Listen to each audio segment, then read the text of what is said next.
Hello, fellow TIs. You're perhaps wondering how come when you reach out to the following, there's no response, there's no investigation, everything is redacted, classified, restricted.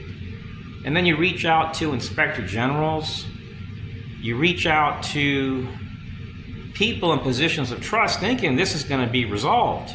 Then you're noticing issues at hospitals, where you go biking, where you go walking, where you're eating in line and parking lots.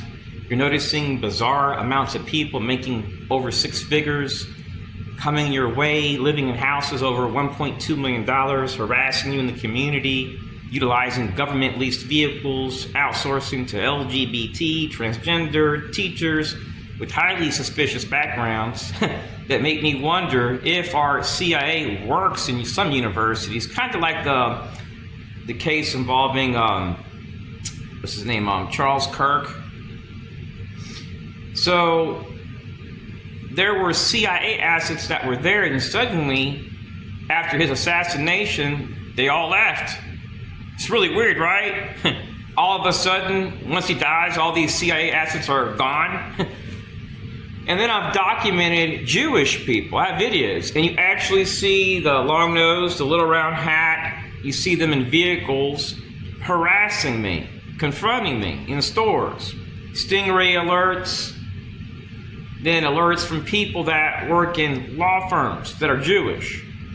Then bizarre encounters with members of sheriff's associations, at one time from the Tampa, Florida area. But I live in Clearmont, Florida. Weird issues with active duty Army, harassment overseas, reaching out to groups like DHS, FBI, NSA is met with the phone being slammed. So something's not right here, fellow TIs.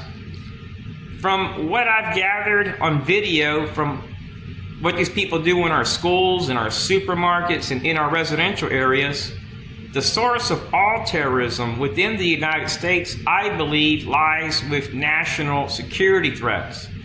And these groups have been employing clandestine activities in our supermarkets, in our schools, in our communities, in an effort to create predictable events. If somebody's harassing you systematically and they're outsourcing to people, they have to be utilizing some type of slander, or there's some type of incentive for them to go out of their way and harass you and bring their family, their spouses, when they're all ex-military.